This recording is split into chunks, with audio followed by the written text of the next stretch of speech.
Salut tout le monde, c'est Robin de la Bible du VTC, bienvenue à vous dans cette nouvelle vidéo. Hier, un client est passé au cabinet et m'a demandé de traiter un sujet en vidéo hyper important. C'est vrai que j'en ai parlé dans d'autres vidéos assez rapidement, partiellement, mais ça n'a jamais été l'objet d'une vidéo complète sur cette thématique qui est très importante. Donc aujourd'hui, je voulais vous parler de la différence entre les statuts juridiques, d'accord? C'est super important quand on démarre donc en création de société, donc également dans le VTC mais sur d'autres secteurs d'activité. En phase de création de société et lors de la rédaction de vos statuts, vous allez devoir choisir votre entité juridique. D'accord? Donc aujourd'hui, je vais me concentrer principalement sur deux entités, donc la SAS et la SARL, donc Société par action simplifiée et Société anonyme à responsabilité limitée. La SAS, c'est si vous êtes plusieurs. La SASU, c'est si vous êtes tout seul. Et la SARL si vous êtes plusieurs et l'EURL si vous êtes tout seul. Sinon, SAS, SASU et EURL, SARL, c'est la même chose. D'accord? Ce qui diffère, c'est la SAS et la SARL. Donc, c'est vrai que c'est super important quand on démarre de bien comprendre un petit peu les avantages et les inconvénients de ce statut ou de l'autre. Donc aujourd'hui, je ne vais pas rentrer bien sûr dans les détails parce qu'il y a des milliers de choses à dire et franchement, ça pourrait être l'objet d'une vidéo qui pourrait durer plusieurs heures. Je vais simplement me concentrer selon moi sur les points les plus importants que vous devez prendre en compte et que vous allez pouvoir appliquer dans votre cas, donc en fonction de votre situation personnelle et donc pour votre propre société ou future société. Donc avant de savoir quel statut juridique est le plus adapté, en fait c'est super important vraiment de prendre un petit peu de recul et de comprendre sa situation personnelle. C'est en fonction de votre situation personnelle que vous allez pouvoir choisir le statut juridique adéquat.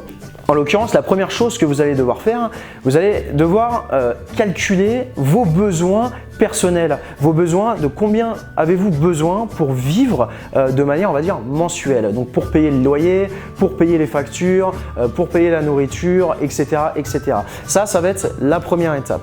La deuxième chose, c'est est-ce que vous avez une source de revenus alternative ou une source de revenus parallèle qui viendra s'ajouter à votre société de transport en tant que VTC. Ce sont deux points qui sont très importants de comprendre parce que un point essentiel à comprendre entre la SAS et la SARL, ça va être au niveau de la rémunération, comment vous allez donc vous rémunérer et percevoir l'argent de votre société.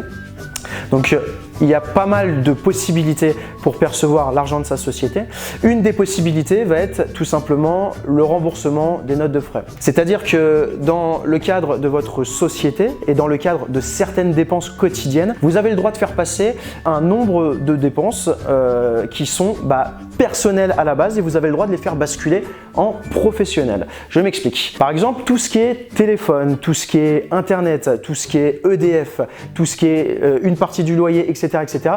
Tout ça, c'est des choses que vous pouvez faire en fait basculer en charge de société, tout simplement parce que ce sont des choses qui vont vous servir dans le cadre de votre activité professionnelle. Sachez que vous avez le droit de faire passer une partie de votre loyer en charge de société, donc ce qui permettra ensuite de vous reverser éventuellement moins de salaire. Vous avez le droit, généralement, en moyenne, on peut faire payer à peu près 30% avec sa société.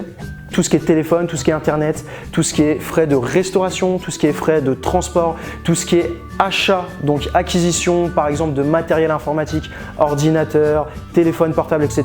Vous avez le droit de le payer avec votre société dans le cadre où vous l'utilisez à des fins professionnelles parce que le gros avantage, ça va être que vous allez pouvoir déjà le payer avec votre société et en plus vous récupérez la TVA. Donc pour vous donner un petit comparatif d'à quel point c'est avantageux, si vous voulez, si vous décidez de vous verser un salaire, donc déjà, admettons à peu près 2000 € de salaire, vous allez déjà payer des charges sociales en tant que gérant salarié sur ce salaire.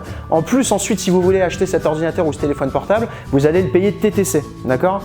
Alors que si vous le payez directement avec votre société, on retire les charges sociales puisqu'il n'y a pas de salaire qui est versé pour ça et on récupère la TVA. Donc en termes d'économie et d'optimisation, c'est super intéressant de mettre ça en place. Donc ensuite, il va y avoir une question qui va être super importante, c'est est-ce que je me rémunère en salaire ou en dividende. Il faut savoir que la récupération, voilà, de faire passer des charges avec sa société, c'est possible, mais ça a certaines limites. Vous n'allez pas pouvoir payer toute votre vie avec votre société, c'est bien normal. En France, c'est très réglementé.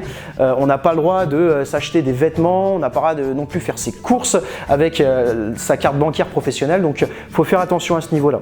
Donc c'est pour ça qu'il faut un petit peu déjà calculer combien vous avez besoin vous pour vivre par mois, ensuite combien vous pouvez faire basculer en charge de société et en fonction de ça, si vous avez quand même besoin de vous verser un salaire, c'est là que va intervenir le choix du statut juridique. Je n'ai pas parlé de la récupération de frais kilométriques, mais également si vous avez un véhicule donc acheté en non personnel, il faut savoir que vous allez pouvoir récupérer des frais kilométriques. Grosso modo pour 5000 km, vous pouvez récupérer entre 1200 et 1500 euros par mois directement dans votre poche exonérée d'impôts. Donc ça c'est vachement avantageux et ça peut vous éviter, si vous le souhaitez, de vous verser un salaire et de payer des charges sociales qui peuvent être potentiellement exorbitantes. Il va falloir donc calculer de combien vous avez besoin, de combien vous allez pouvoir payer de charges avec votre société et en fonction de ça, vous allez tout simplement pouvoir savoir quel statut sera le plus optimisé. Donc pour faire simple, je ne vais pas rentrer dans le détail aujourd'hui, mais je vais vous expliquer voilà, les grandes lignes. Donc si vous n'avez absolument aucune source de revenus parallèle à votre activité de VTC et que vous êtes dans l'obligation de vous verser un salaire à la fin du mois, donc un salaire qui sera complété avec, comme je l'ai dit précédemment, le remboursement de notes de frais, tout ce que vous faites passer en charge de société, et le statut juridique le plus optimisé, ça va être la SARL ou l'EURL. Tout simplement parce que les charges sociales sont largement moins élevées qu'en SAS ou qu'en SASU. Donc également, si vous êtes en phase de création de société, vous pouvez demander l'ACRE. J'ai fait une vidéo concernant ce dispositif que je vous invite à regarder si vous ne savez pas ce que c'est. Ça correspond à une exonération des charges sociales à hauteur de 75% la première année, que ça soit en SAS ou en SARL, ce qui vous permet la première année de vous reverser un salaire en ne payant que très peu de charges sociales. Il faut savoir que voilà, en tant que gérant salarié, vous payez des charges sociales qui sont assez élevées. En SARL, elles sont beaucoup moins élevées qu'en SAS ou en SASU. Il faut savoir que les charges sociales en SAS ou en SASU sont de 82% pour un gérant salarié. C'est-à-dire que je prends l'exemple, si vous vous versez un salaire de 2000 € dans votre poche, que vous n'avez pas l'ACRE, vous allez payer grosso modo 3700 € en tout. Donc 1700 € de charges sociales. Multipliez ça par 12, vous allez voir que vous êtes à plus de 20 000 € de charges sociales annuellement, c'est colossal. Donc si vous avez vraiment un besoin de vous verser un salaire, je vais plutôt vous recommander de vous diriger vers le statut juridique SARL ou EURL. Après, il faut savoir qu'en termes de gestion, c'est un petit peu plus compliqué en SARL ou en URL qu'en SAS, en SASU. La SAS ou la SASU est un statut juridique qui s'est largement démocratisé ces dernières années parce que justement, c'est un statut qui est un petit peu simplifié à plusieurs niveaux. Ceci étant dit, pour des raisons économiques et d'optimisation évidentes, je vous recommanderais toutefois d'opter pour ce statut si vous avez l'obligation de vous verser un salaire. Après, c'est au rôle de votre expert comptable de toute façon de gérer votre société et votre comptabilité à ce niveau-là. Maintenant, si vous avez par exemple la possibilité d'acheter un véhicule en nom propre, de faire de la récupération de frais kilométriques, de faire basculer un maximum de charges personnelles à titre professionnel que vous payez avec votre société, ou encore que vous travaillez par exemple, que vous avez une autre activité, donc que vous avez une source de revenus et que vous n'avez pas la nécessité de vous reverser directement un salaire dans votre poche à la fin du mois, et là, je vais plutôt vous recommander la SAS ou la SASU parce que n'ayant pas besoin de se verser de salaire, vous allez pouvoir percevoir les dividendes en fin d'année. Les dividendes sont taxés à 15%, donc comparé à des charges sociales ou comparé aux autres possibilités de rémunération, c'est vraiment la solution la plus rentable et que énormément de très grosses sociétés évaluées à plusieurs millions, dizaines de millions utilisent, la rémunération en dividendes parce que c'est une rémunération qui est très peu taxée, donc comme je l'ai dit précédemment, à 15%. Donc, si vous avez d'autres sources de revenus et pas la nécessité de vous verser un salaire, je vais plutôt vous recommander de vous tourner vers le statut juridique SAS ou SASU pour tout simplement accumuler l'excédent brut de trésorerie que vous allez générer chaque mois et ensuite à la fin de l'année, vous reversez des dividendes. Ça sera vraiment en termes d'optimisation fiscale ce qui sera le plus adapté pour vous. Donc voilà, c'est tout pour cette vidéo. Donc pour conclure, voilà, essayez dans un premier temps de calculer vos besoins personnels chaque mois. Ensuite, essayez de calculer combien vous pouvez faire passer en charge de société. Est-ce que vous pouvez faire de la récupération de frais kilométriques? Est-ce que vous avez une source de revenus parallèle à votre activité ou future activité de VTC? Et en fonction de tout ça, vous allez pouvoir savoir vers quel statut juridique vous dirigez. Donc, j'espère que j'ai été assez clair sur cette vidéo. Si vous avez encore des questions ou des choses que vous n'avez pas encore bien assimilées ou pas bien compris, n'hésitez pas à nous contacter par mail, à venir nous voir dans notre cabinet d'expertise comptable BVTC Conseil.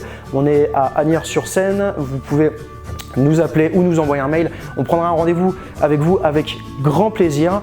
Je vous inviterai enfin, si vous souhaitez recevoir notre toute dernière formation en ligne qui comprend plus de 2 heures de formation sur toutes les stratégies et le plan d'action à mettre en place pour avoir une société rentable en 2018. Vous êtes libre de cliquer sur le lien juste dans la description. Vous allez recevoir pendant 4 jours des formations vidéo gratuites où je vous expliquerai énormément de choses comme ce que j'ai pu faire aujourd'hui, mais beaucoup plus dans le détail, beaucoup plus en profondeur, parce qu'aujourd'hui c'est vraiment que les grandes lignes que j'ai expliquées. Vous recevrez ça directement dans votre boîte mail dans les prochaines minutes.